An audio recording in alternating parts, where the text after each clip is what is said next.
London వెళ్ళొచ్చిన YS Jaganmohan Reddy మొట్టమొదటిసారిగా తన కార్యకర్తలను కలవలేదు. ఎందుకంటే కార్యకర్తల దగ్గరికి వెళ్తే కనుక మాకు ఇవ్వాల్సిన బకాయిలు ఎప్పుడు ఇస్తామని చెప్పి ఎమ్మడి కొడతారనే భయంతో తన సెకండ్ గ్రేడ్ నాయకులు ఉమ్మడి కృష్ణా గుంటూరు జిల్లా నాయకులతో మాత్రమే ఒక మీటింగ్ ఏర్పాటు చేసుకొని దాంట్లో కొన్ని పిచ్చి కోతలు అయితే కోస్తున్నాడు.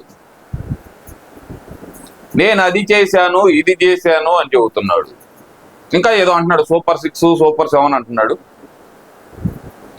ఇతనికి లండన్ వెళ్ళి వచ్చిన తర్వాత కూడా పాపం మందులు పనిచేసినట్లు లేవు. ఏదేదో ఒక భ్రమలో బతికేస్తున్నాడు. ఆ భ్రమల్లోంచి ఈ జగన్మోహన్ రెడ్డిని బయటకు తీసుకొద్దాం. ఒక్కసారి ఏం మాట్లాడుతున్నాడో అతని మాటల్లోనే వింటూ ఈ జగన్మోహన్ రెడ్డి భ్రమలేందో తొలగించే ప్రయత్నం అయితే చేద్దాం. నేను చెప్పిన ప్రతి అంశంలో కూడా ఒకవైపున సూపర్ 6 గాలికి ఎగిరిపోయింది, సూపర్ 7 గాలికి ఎగిరిపోయింది. హామీ ఇచ్చిందే సూపర్ 6.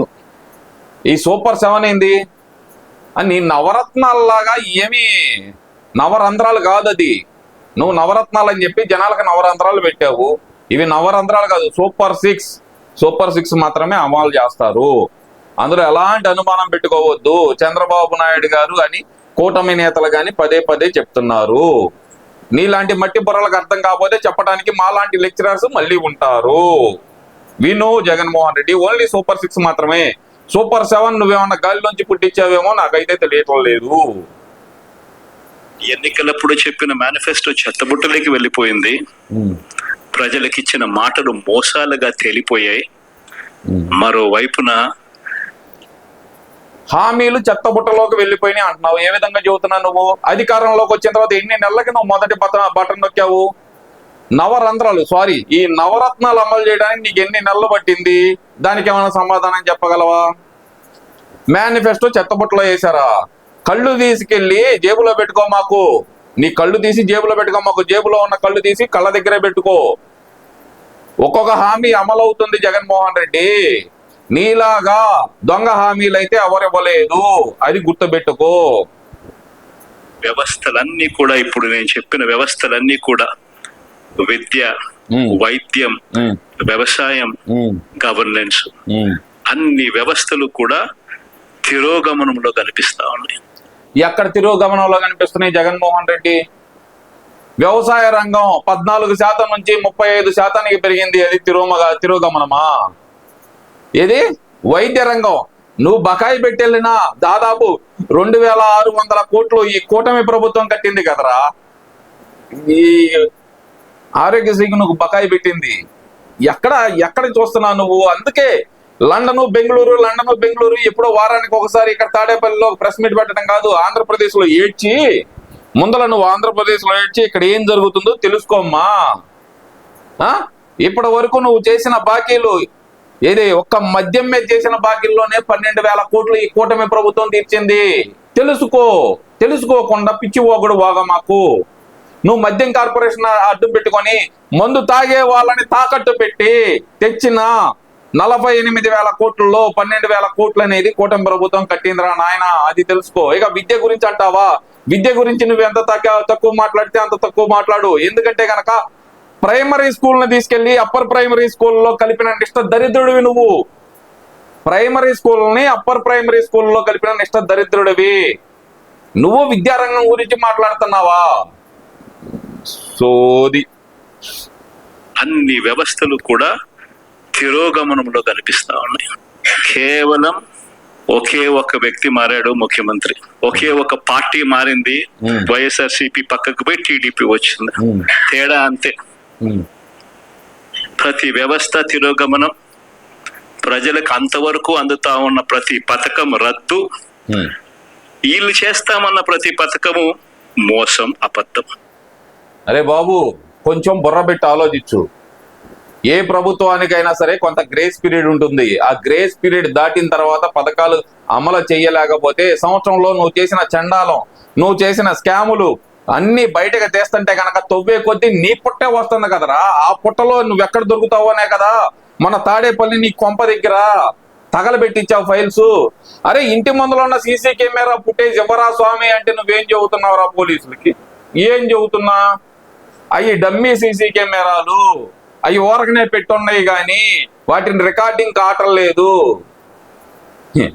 మంది సొమ్ముతోటి చుట్టూరతా 12 కోట్లు పెట్టి బారికేడ్లు కట్టించుకున్న నువ్వు ఊరక షోకి సీసీ కెమెరాలు పెట్టుకున్నావా? ఏం కోడి బుర్రాలు రా మీది? ఏం కోడి బుర్రాలు రా మీ? ఎందుకంటే సీసీ కెమెరాలు ఇస్తే నువ్వు తరలించిన బస్తాల ఫైల్స్ తగలబడిపోతున్న విధానం మొత్తం బయటకు వచ్చిద్దని చెప్పి నువ్వు ఇవ్వటానికి భయపడి సస్తున్నావురా. ముందల సీసీ ఫుటేజ్ అయితే ఇయ్యి, నీ నిజాయితీ నీ భద్రత అనేది ప్రూవ్ చేసుకో. కేవలం 9 నెలల కాలంలోనే ఇవన్నీ మన కళ్ళ ఎదుటే ఇవాళ కనిపిస్తా ఉన్న పరిస్థితులు. నేను అందుకనే చెప్తా ఉన్నా. ఏం చెబుతున్నా? ఈరోజు ఓడిపోయినా కూడా చెప్తా ఉన్నా. ఓడిపోయావు కాబట్టి చెప్పు. మనకి ఇంతకు ముందు 50% ఓట్ షేర్ వచ్చింది. ఈ ఎన్నికలు అయిపోయేసరికి మన ఓట్ షేర్ 40%. ఒక 10% ఓట్ షేర్ మనకు రావాల్సింది రాకుండా పోయింది. ఎందుకు రాలేదో తెలుసా? దీని మీద ఏ రోజైనా సరే ఒక సమీక్ష నిర్వహించావా? లేదు. గ్రౌండ్ లెవెల్ నుంచి రిపోర్ట్ తెప్పించుకున్నావా? నీ పక్కన ఉండేవాడు కదా, మొన్నటిదాకా ఇంటెలిజెన్స్ చీఫ్ పేరుతో ఒకడు ఉండేవాడు కదా, వాడిని అడిగి ఏమన్నా సరే గ్రౌండ్ రిపోర్ట్ తెప్పించుకున్నావా? నిజాలు చెప్పేవాళ్ళంటే నీకు నచ్చదు కదా జగన్మోహన్ రెడ్డి. నీ భజన చేసేవాళ్ళే నీకు కావాలి. నిజాలు తొక్కిపెట్టినా నీ పిఏగా పనిచేసిన ఒక ఐఏఎస్ ఆఫీసర్నే వాళ్ళని అడుగు నిజాలు ఏందో చెబుతారు. ఆ 10% ఓట్ షేర్ అనేది నీకు ఎందుకు తగ్గిందో నీకు చాలా సార్లు చెప్పాం మేము. ఆ 10% ఓట్ షేర్ అనేది ప్రజలు నిన్న తిరస్కరించడానికి చేశారు. ఎందుకు తిరస్కరించారు దాని మీద సమీక్షలు చేసుకో. అంతేగాని హౌలా కోతలు కూయటానికి మాత్రం సమీక్షలు పెట్టుకో మాకు. కారణం ఆ రోజు కేవలం మీ జగన్ అబద్ధాలు చెప్పలేకపోయాడు. అదొక్కటే కారణం. అబద్ధాలు చెప్పలేదా? ఎన్ని అబద్ధాలు చెప్పావు జగన్మోహన్ రెడ్డి? వై నాట్ 175 అన్నావు, అది అబద్ధం కాదా?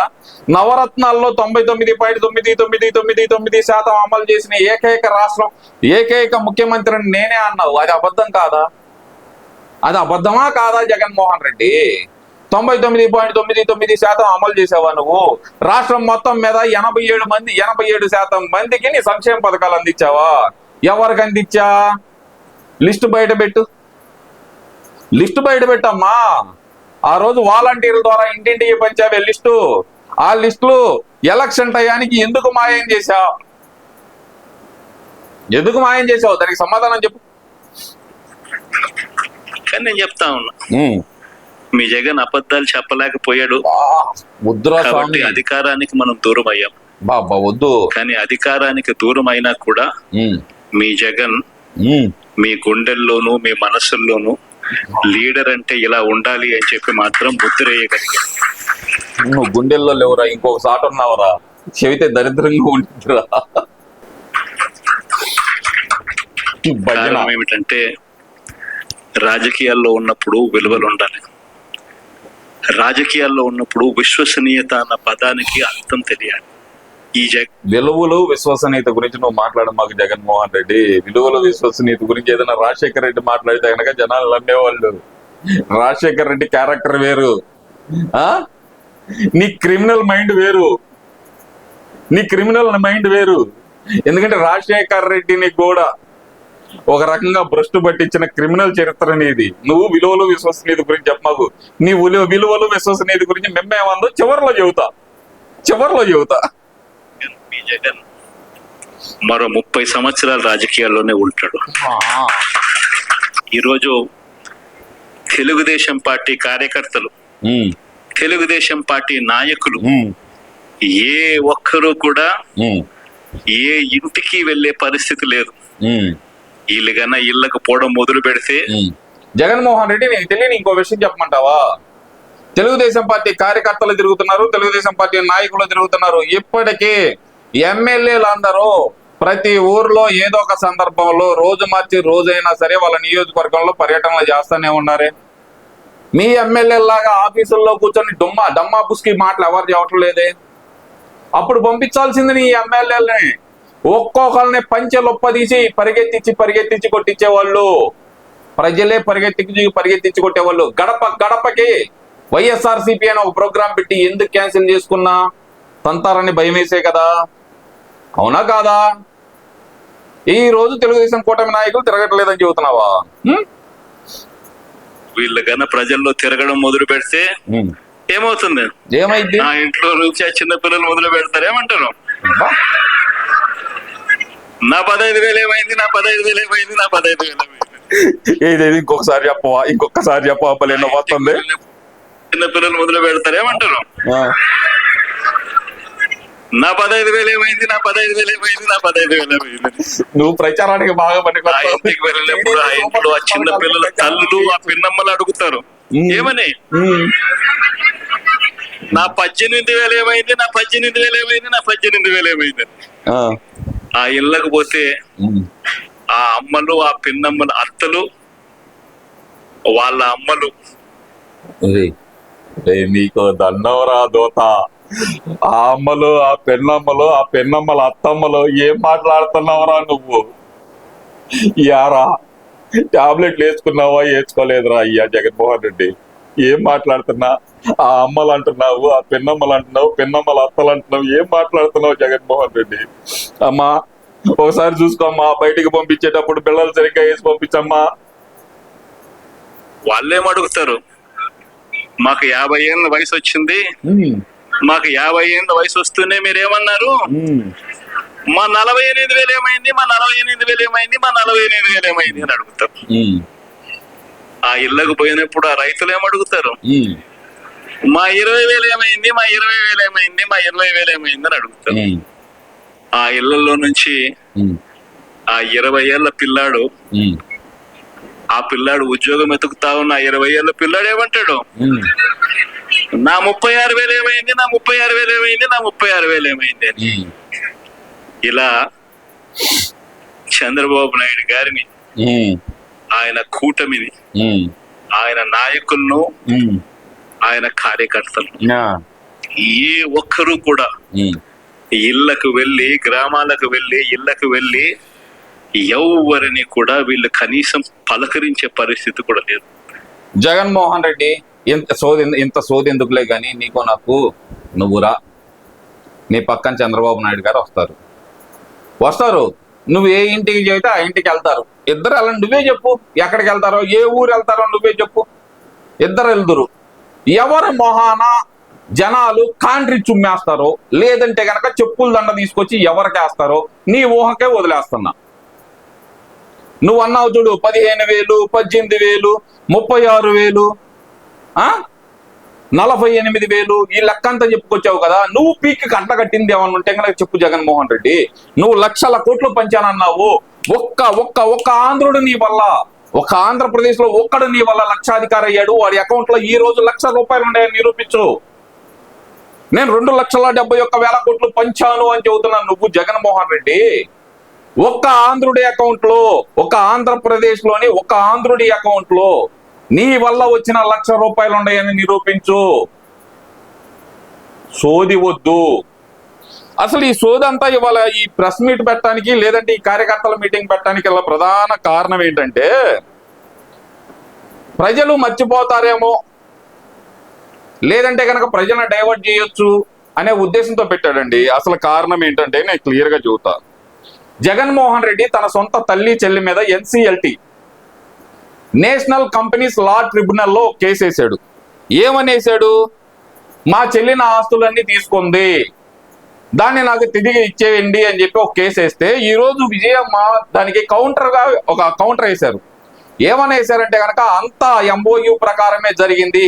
మా జగన్మోహన్ రెడ్డి, మా భారతి చెప్పేయన్ని అబద్ధాలు, శుద్ధ అబద్ధాలు. కంపెనీలు అనేవి MOU ద్వారానే మాత్రమే ఆస్తులు ట్రాన్స్ఫర్ జరిగినది.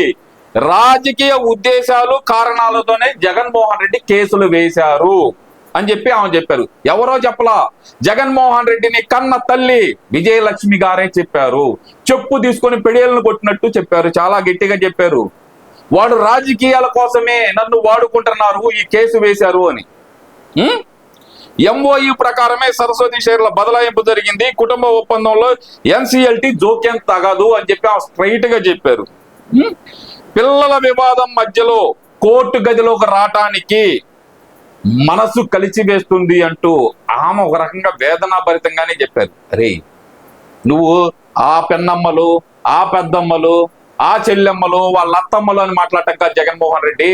నీ సొంత తల్లి చెల్లికి నువ్వు న్యాయం చేయి. ముందల తల్లి ఏడుస్తుందిరా జగన్మోహన్ రెడ్డి, నీ సొంత తల్లి. ఎందుకా వీడిని నా కడుపును పెంచి పోషించాను నేను, ఎందుకా ఇలాంటి నిష్ఠ దరిద్రుని పెంచాను నేను అని చెప్పి ఆ తల్లి ఏడుస్తుందిరా జగన్మోహన్ రెడ్డి. ఆలోచించు. సొంత తల్లే మా వాడు చెప్పే నీ అబద్ధాలు మీరు నమ్మమాకండి అని చెప్పి NCLT-లో అఫిడవిట్ దాఖలు చేశారా బాబు. తెలుసుకున్న తర్వాత నువ్వు ఈ సోదంతా చెప్పు. ఆ పెద్దమ్మలు, ఆ పిన్నమ్మలు, ఆ చెల్లెమ్మలు అని చెబుతున్నావు. ఈ సోదంతా అప్పుడు చెప్పు. అయినా నీకు ఇంకొక పని చెప్పాలని చూస్తున్నాను జగన్మోహన్ రెడ్డి. చంద్రబాబు నాయుడు గారిని ఎలాగైనా ఒప్పించి, అయ్యా చంద్రబాబు నాయుడు గారు మీకు పెద్ద విన్నపం చేస్తున్నాను. ఇందాక జగన్మోహన్ రెడ్డి చెప్పిన ఫ్లో అనేది నాకు బాగా నచ్చింది. ఏది నా 15,000 అయ్యి, నా 15,000 అయ్యి, నా 15,000 అయ్యి, నా 18,000 అయ్యి, నా 18,000 అయ్యి, నా 18,000 అయ్యి. ఫ్లో అనేది బాగుంది. సూపర్ 6 పథకాలకి ప్రచారానికి బ్రాండ్ అంబాసిడర్ గా జగన్మోహన్ రెడ్డిని నియమించాలని చెప్పి కోరుకుంటూ సెలవు తీసుకుంటున్నాను.